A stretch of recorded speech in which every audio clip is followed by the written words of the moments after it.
आज या संदर्भामध्ये पक्षाचे प्रवक्ते सरचिटणीस सूरज चव्हाण यांनी अत्यंत व्यवस्थितरित्या खुलासा केलेला आहे। त्याच्यामुळे या विषयावरती अधिक काय माझ्याकडे बोलण्यासारखं नाही। त्यांनी माहितीसह कागदपत्रासह सह्यांसह जे दाखल झालेलं आहे त्याच्याबद्दलची माहिती आपल्याला दिलेली आहे। या विषयावरती योग्य वेळी योग्य वेळेला मी पूर्णपणाचं बोलेन।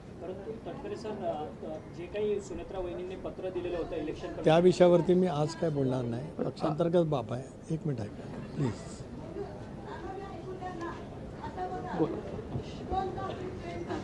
वहिनी आमच्या पक्षाचे अध्यक्ष आहेत।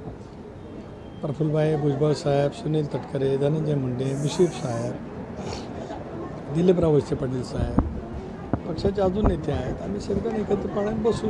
आपल्याला कोणाला त्याची चिंता असेल काही कारण नाही। दादांच्या स्वप्नातला पक्ष त्याच ताकदीने पुढे नेण्याचं काम आमच्या सर्वांचं आहे आणि आम्ही पूर्ण ताकदीने नेऊ।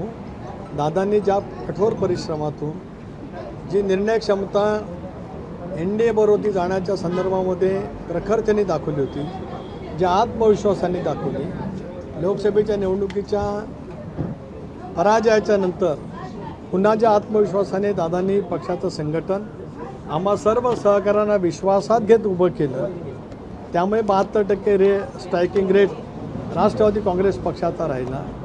उद्याच्या भवितव्याच्या कालावधीमध्ये जो प्रसंग आमच्यावरती आला आहे, ज्याच्यातून आम्ही सगळेजण खूप हळवेही आहोत, आमच्या मनामधल्या त्या संवेदनासुद्धा आजही जागृत आहेत। माझं तर दादांचं गेले 35 वर्षाचं जीवाभावाचं नातं आणि त्याच्यामुळेच अनेक घटनांचा मी साक्षीदार आहे।